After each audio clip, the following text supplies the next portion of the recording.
Welcome back sa ating channel. Naging mainit nga na usapin sa mundo ng social media.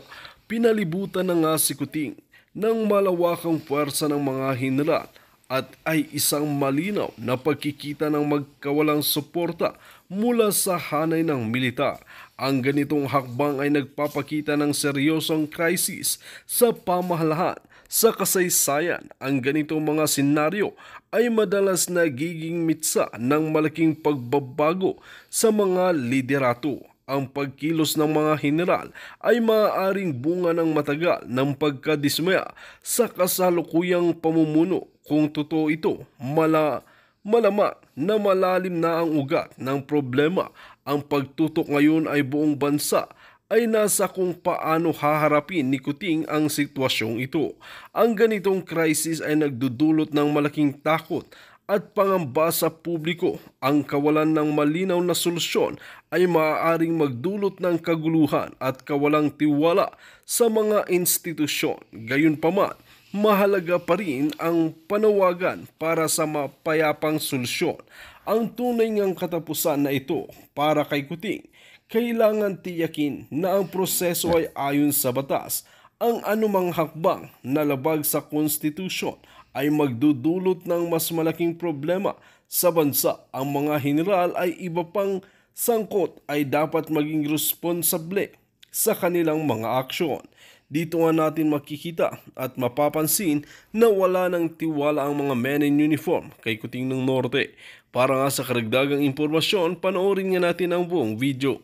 At kung bago ka lamang sa aking channel, huwag kalimutan i-click ang subscribe button at notification bell para lagi kang updated sa ating mga bagong video. At para sa sulit viewers natin dyan, maraming salamat sa walang sawang pagsuporta. Sa kanya, sabihin yung simulan niya ng 2021. Pero before that, meron pa yun eh. So, sa 2021, siya decided to start the story, to start the interview. The narration, di ba? 2021, yung gusto niya, third term, di ba? And then, nag-decide siya. Tatay niya, sinasabi, wag kang tumakbo, di ba? Umabot na tayo kanina, nag-emote pa ako doon, no? Na kita mo yung pagmamahal ng tatay. Kita mo yung pagrespeto sa pamilya. No? Kita mo yung pagmamahal sa Davao. Tangina, hanip yun. Pagmamahal sa Davao, hindi ka yung ayaw mong iwanan basta-basta. No? Pero yung humility na hanggang 4 na lang ako. Hindi ko maitaas to number 3. Baka yung susunod, kaya niya itaas. Grabe, di ba? You have so much character in that. And I was listening nga, sabi ko, hanap to. Na lalo akong natutuwa that I was given the chance to rate her. And I was able to rate her na so as such. Thank you, Doktora Angela. No? Thank you. Hanip. Bang klase. Yung pagkakita niya revelations na the way she's, ayaw niya ng presidency. Kaya mayor lang siya. Nag-file siya and then vice president na pumayag siya. Ayaw ng tatay niya, etc. No? Bang klase. Pero mahal niya yung taong bayan para to settle the gap, vice president na. She has the time. Kita nyo na bata pa naman siya. Alam niya yung alam niya yung takbo ng panahon. Wala naman siya ibang pupuntahan. Kundi doon talaga eh. At alam niya ngayon, siya yung co-pilot. Alam niya yan. Kaya AFP, PNP, humanda kayo sa pagsisiyasat. Anytime. Anytime, big time. Di ba? AFP, PNP. FGF, humanda lang kayo. Anytime. And tingin ko nga, somewhere after US elections, tingnan natin yung pagbabago kasi connected tayo. Umbilical cord, US, no? Philippines. Somewhere. Meanwhile, patay na nga si Sinwar, respond dyan ang Iran, and then respond din ng Israel, respond, escalate. Ano lang yan? 19. Uy, ilang linggo na lang. 11 days, 12 days, and then 4 days. Oh, eleksyon na. 5 plus. May papasok sa atin na undas. So, nakabakasyon yung Congress, yung ganun ba. So, yun yung mga developments na mangyayari. So, tayo, FGF, antay lang tayo. Kayong mga kababayan, support kayo, tulong kayo. Yun lang. Read between the lines. Level up sa intelligence quotient, sa capacity. No? Tignan ninyo. Learn what's happening. Helicopter view kayo, satellite view, tignan ninyo. Global, and then Philippines, yung play. Yung iba dyan, babaliktad. With an election coming, and then nakita, yung may lalabas pa dyan na survey, after that, may mga sunod-sunod pa na may mga salita pa na si Inday, after that, babanatan pa niya si Tambi, no? Si Tambalaslos. Magkaupakan niyan, makakita kung gaano siya katapang, kung gaano siya kadeterminado, kung gaano siya kagalit sa mga gagong yan.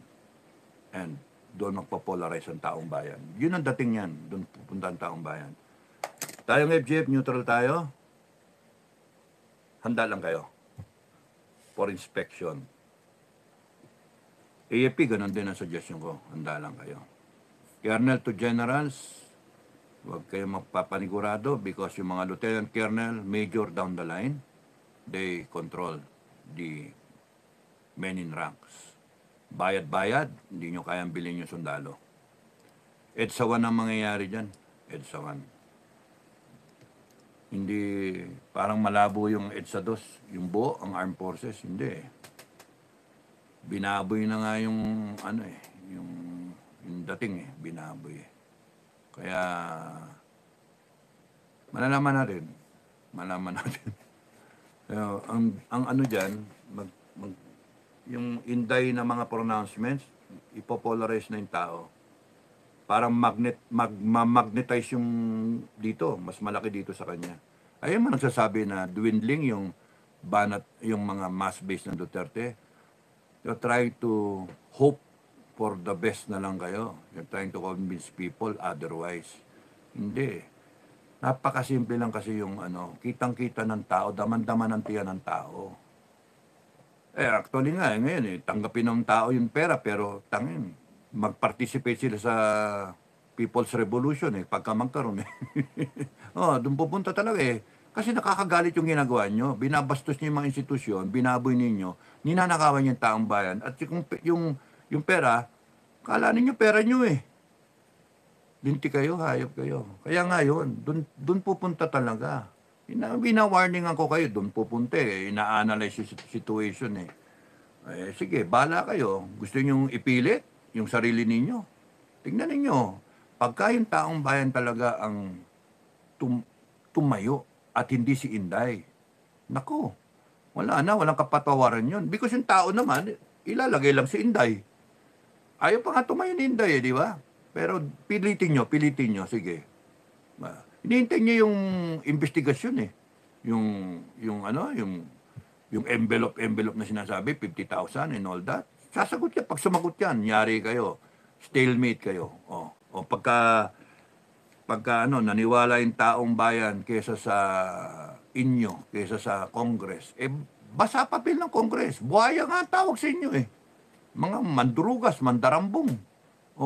Pinag-iisipan na nga kaisar Imagine yung mga utak ng tao.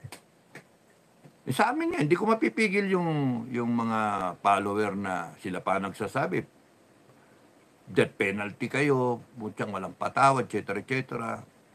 Imagine napag-uusapan yon. Kaya nga, panalangin nyo si Inday Sara ang tumayo. Pagka ang taong bayan ang tumayo, patay kayong lahat. Sabi ko sa inyo, mamatay kayong lahat, mauubos kayo. That's a people's revolution. Iba pa yung Inday Sara ano lang yan dating yan change of leadership lang ang tawag eh. Ang pinaka-the worst dyan, revolutionary government eh. Pero change of leadership, peaceful, etc. Pero yung People's Revolution, madugo yun. Huwag niyong paabutin doon. AFP, PNP. May papel kayong gagampanan, delikado tayo, huwag ninyong paabutin na umabot tayo sa gera. Inday Sara, huwag mong paabutin na umabot tayo sa crash dive. No? Mahirap lumabas doon. Gere. Pagka nagkaroon ng gulo yung West Philippine Sea at na-involve na yung China, pagka pumutok yung North Korea, South Korea, o kaya Japan, China, o kaya border dito, India, China, malaki na problema natin. Pagka na-involve ang US tsaka versus China, magkaupakan yan. Pagka nag-escalate yung Middle East, mag-escalate yan, magkabanatan, may involve ang Russia. Dito, yayariin tayo ng China, laki ng problema natin. Kaya wag nyo nang dagdagan wag nyo nang paabutin. And yung salita na nanghingi ng relo, laking problema natin nun. Tinyente pa lang yan, bagong graduate.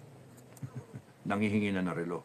Ibig sabihin, it's possible na kailan nagsimula yan? Hanggang all the rest to the generals, hanggang bagong graduate, you expect something in return for your service? May mali yata. Ito nga, wala pang service. Graduate pa lang. Nanghihingi na. Arbor.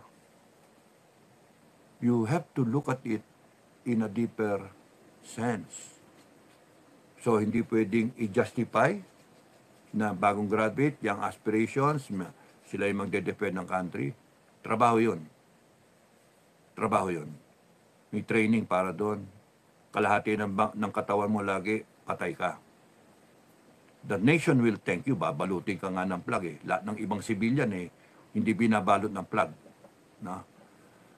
Bigyan ka ng medalya pag na-enkwentro ka. Whatever. Libre lahat yung ano mo. Yung gastos mo pagka naano ka. May pension ka pa, no? Taas pa ng sweldo. So, we cannot expect anything in return. We shouldn't. Yan, may problema tayo pagka yung bagong graduate mo, gano'n na. How much more pagka na-general yan? Yan wag nyo nang paabuti sa gera. Laki problema natin. Okay, Maria Coops. What Sarah, ni service so amazing and shocking, very interesting. What's your comment? Yun nga. Nagko-comment na ako ngayon. Ano? Jose Benito, Sir, napanood mo si Madam Inday President 3 beses. Kanina may magandang pangitain sa mga galit ni Madam Inday President. Tingin ko nga eh. I think she's going to take control of the pilot position anytime. Konti, pigain nyo pa. Congress, upakan nyo pa. Sabi na sa inyo, mali kayo, madadali kayo.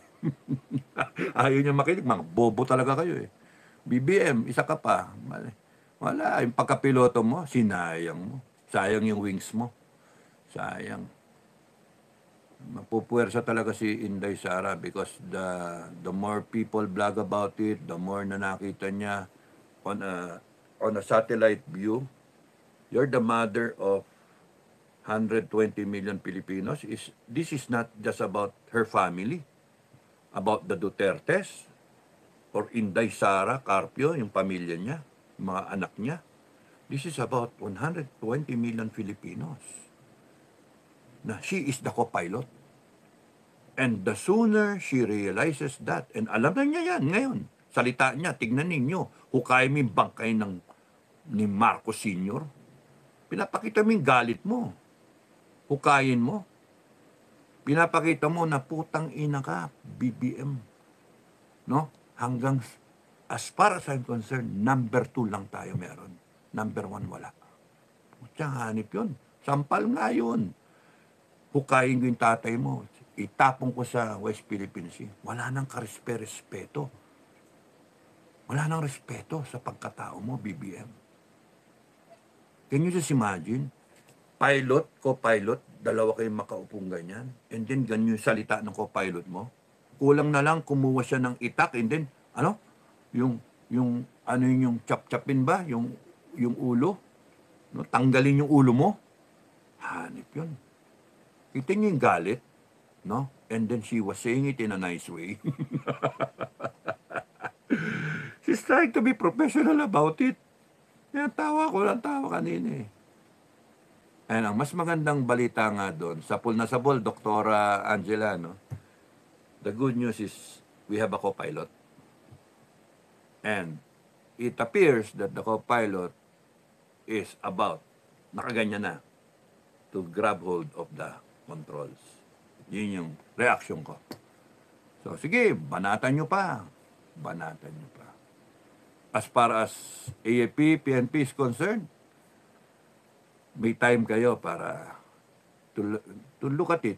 May problema tayo, ha, AFP, PNP, yung bagong graduate, ha. And then yung mga senior officers natin, ha. Kaya kayong mga nasa middle grade officers, kahit field grade, lieutenant colonels, down, mga enlisted men, sergeants, down, by now you should know what to stand for. No? Constitution, people of the Philippines. Incidentally, sa susunod na, no, yung proclamation number 2 ko, na suggestion lang naman. Felizardo Aguilion, good evening sir, more power to you. Okay, moderator ka. Thank you, Felizardo. George Marquez, ano ito? Misericordia. Ewan ko kung saan context. Tamla Moore. Tamla Tanet Moore is the most high and unstoppable too. Ask Heka, amen, Moore. Remove ko na lang, sorry, remove. Okay, Nicomedes Kidlat, morning, magandang umaga, Nicomedes Kidlat pala, Nicomedes Kidlat, morning, The Crow, like po, thank you. Ay, nga pala, like kayo, like, ang dami nyo nanonood. Oh, dami nyo, 600 pala nanonood ngayon, ano? Like, paki-like. Like nyo, paano pindutin dun sa 3 boom ko na and then like, no? Para merong makalike ng 600, no? Felizardo Aguilon, nice haircut, sir. O nga sobra yata, tumatayo. Okay. No Jeff NT, sir, tradition ba ng PMA na nag-aas ng PMA graduate sa hingin ang relo ng presidente? As far as I am concerned, as far as my class is concerned, 1983, and as far as all the previous classes ahead of me and my underclass na inabutan ko, 84, 85, 86. That is a killable offense. Killable meaning pwede kang patayin pagka ganun ang asta mo. Okay? Patayin ka sa hazing, patayin ka sa exercise, ikahiya ka, i-ostracize ka ng buong corps, gulping ka ng buong cadet corps, upper class corps, That is a killable offense. You just don't simply ask for the watch of the president. Any sitting president. That is a break of discipline, and it's taboo. Never cross our mind. Now, kung kailan nagsimula yan, ewan. Kung kailan nagsimula yan. Pero, nangyari. Yun yung problema, deeper meaning, nung sinabi ni BP Sara. And ang sa akin, hindi nga dapat konsintihin. Kahit bagong graduate siya, mga bata yan, that's motherly love yung makita nyo kay Inday. Okay yun, okay lang yun. Pero Yung parang yung pagka yung tatay ang kakastigo, wag mong konsintihin yung bata. Pwede ba? Bayaan mong disiplinahin ko yung mga bata. Wag mong konsintihin yan. Yun yung vlog ko ngayon, di ba? Yung watch, the watch. Because you have all chosen to be the watch. Lahat kayo, President, Vice President, Senator, Congressman, all the way down the line. You are all volunteers to be the watch of the Filipino people. 120 million yung future ng bansa nakasalalay sa inyo.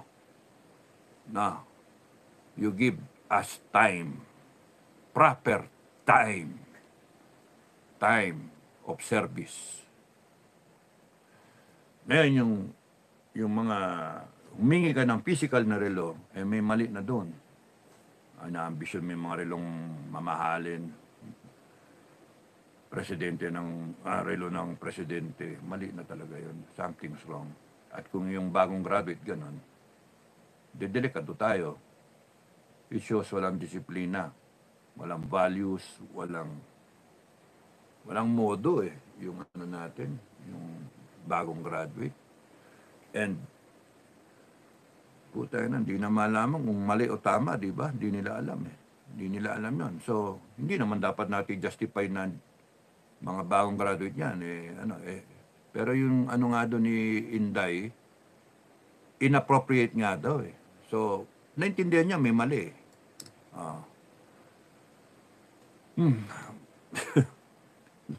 Puta na, may gerang papasok. Tarang ganyan yung mga opisyal natin, Diyos ko. Bawal yon no, Jeff, NT. Killable yon sa time namin. Maria Coops, hukayin din daw si FEM itapon sa WPS. Whether literally or a statement of frustration, either or, the same effect dapat mabahala si BBM kasi nga galit na talaga si Inday sa kanya. Yun yung dapat, yun yung mas doon. And the moment na reading between the lines, pagkagalit na si Inday Sara, di ba sa mga vlogs ko sinasabi ko, the reason nandiyan ka pa BBM, Tamba, Lisa, lahat kayo na pro BBM. The reason kaya kayo nandyan is because Inday Sara is allowing it. Naka-angkor yung kinabukasan nyo kay Inday Sara. Binubuisit niyo yung tao. Hindi niyo ba naintindihan yun? Pero yun nga, sakim na sakim kayo sa kapangyarihan. Thinking ninyo, kinakailangan, eliminate nyo si Inday. Kaya, advice ko sa security ni Inday, level up. Protect Inday. Double up. Protect Inday. Because that's one thing that they can do. Patayin yung hope ng Pilipinas. Patayin mo yung co-pilot. Bangag. The plane is still under bangag control. I'm still a pilot hanggang 2028 and then biglang take over yung nandun pala sa loob ng passenger cabin, yung isa naghihintay. Ma-eliminate yung co-pilot. Kasi may wings din tong isa. Siya na daw yung magpapalipad. So, scenario dyan very serious ako mga security ni Inday Serious ako. At kung kailangan nyo ng FGF support, sabihin nyo lang kung para sa bayan naman okay lang yan. Sabihin nyo lang sa amin, mag-commit kami ng mga volunteer sa inyo. Ayaw naman namin maging tawag doon, mapapel. Ayaw namin mag-assume masyado, no? Ferdinand Manuel, Sir, ano po ba ang reaction po ninyo sa press ko ni BP? Yan, 1 oras, 2 oras, 3 oras na ako nagsasalita. Jose Benito, mayroon na naman akong ipaparinig sa mga pasahero. Bukas, Commander, bukay, palagi ko naka-loudspeaker. Makakatulog yung pasahero mo. 3 oras na ako nagsasalita. Migito. Jose Benito, thank you Thank you sa suporta. Thank you sa padala mo Thank you. May pang dog food na naman ako. Maria Coops, thank you sa ano yan? CCU. Thank you Kyle Singh, hello po sir, good evening dyan. It's about time mga FGF, malapit ng reckoning. Mas lalo tayo kapit-bisig nga sa FGF. Pag-pray natin ang group lalo na sa mga commander, mabuhay Sir Dado. Thank you sa suporta, Kyle Singh. Mga kababayan, ano lang kayo, pag-pray nyo lang ang grupo, kung gusto nyo ano kayo ng support ng piso para sa FGF, ipunin nyo by chapter, by country, no? Ipunin nyo, and then pagka ready na kayo, padala nyo one time. Doon sa tal dito, doon sa kay GCash nung kay Commander Bukay, pero magkaroon kayo ng ng screenshot ng transaction para i-record natin so that we will be able to account it. We're hoping to raise a sizable amount so that we can give it directly dun sa mga GCash ng mga bawat region natin, mga commanders. So that pagka masimula nila yung kanilang bakit? Uy. Simulan nila yung kanilang mga project such that it will replicate, and that's what we want to happen. Anyway, they have to store food, so if they start something going concern na food, kunyari kung may 50,000 sila, sige, banatan nyo 1 hektare ng palay, and then pagkaani 4 months lang yun, balik, and then balik yung pera na 50 bumalik, tapos yung tubo ipaikot mo ulit, no? And then ito 50 ibigay mo naman sa ibang region. So, we are all helping each other dahil sa tulong na gagawin ninyo. Yan, gano'n ang diskarte. Hanggang, gusto nga natin, yung lumago kagad so that we can have our preparation. Because kung umiikot na yon, yung mga commander, then you buy your drone, you buy your scope, no? Yung tag doon, yung night vision, ang tag doon, bino, compass, mapa, mga ganun ba. Things that will increase the survivability of the FGF command. Or pwede pagka lumabas yung mga patches natin, no? Pinapagawa ko na yung pati yung para sa beret, no? At least may identity, and then you can put up, bilhin ninyo yung patch ninyo para sa tauhan ninyo. Yung ganun ba? Order kayo kunyari ng 100,000, babayaran nyo yun doon sa FGF merchandise using the funds na na-generate ninyo. Bilhin ninyo and then issue out ninyo. Ang laking bagay, di ba? And then very proud yung mga tao, may patch kami. Pati yung unit patch nyo. So iba yung patch dun sa FGF, iba yung patch dito sa headgear, iba yung patch dito sa plug natin, no? Dito yan sa kabila. Iba yung unit, no? Kunyari kung anong command. So pagka nakompleto nyo yun, may identity yung tropa. Kahit anong uniform suit nyo, kahit anong uniform. We don't care. Basta sa akin, ang minimum requirement, guerrilla tayo wear anything comfortable except the uniform of the enemy. No. Pag mapagkamalan kayo, magilit leg nyo. So, nasaan na yung mga kasama natin? O nga, sino ba yung mga pinatay natin nung kagabi? Sir, mga kakampi pala yun. Bakit nagbihis ng uniforme, camouflage na inchik? Puta, sino ba nagbigay ng impormasyon na may kuta dyan na gagapangin natin? Ayun, ginapang, patay lahat. FGF pala lahat yun. Ay, Mario Joseph. Ba't kasi nagsuot ng camouflage ng inchik? Ay, nako. Yung mga, natin, kung kaya ninyo, later on, gawa tayo ng sarili nating, camouflage, sarili nating, mag-adapt tayo ng sarili natin. Kung whatever, tiger siguro. Pero maganda yung mga, yung mga pixelize, no? Kasi mas modern yung, Pwede naman, magganap tayo. Hanap tayo ng sarili. Hanap tayo supplier. Ganon. Okay. Kyle Singh, thank you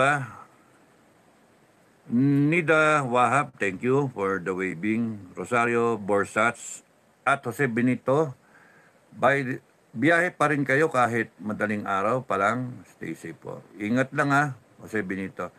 Mary Ann Simbra Cruz, all adorable po mga aso. O nga kakatuwa nga Ang hirap bigyan ng pangalan kasi pagka nabigyan mo ng pangalan, nandun na yung attachment. Nagre-respond pagka sinabi mo. Guys, sige, kanina? Si R. Rumba. Oh. Rumba. Rumba. Tulog. Naginip. So, matouch ka. FTMR 69. Ang cute po ng aso nyo, Sir Cap. So, thank you. Thank you. Mary Ann Simbra Cruz, I wish I could buy one of them. Okay lang. 5K lang yung lalaki, 6K yung kung nandito kayo sa Pilipinas.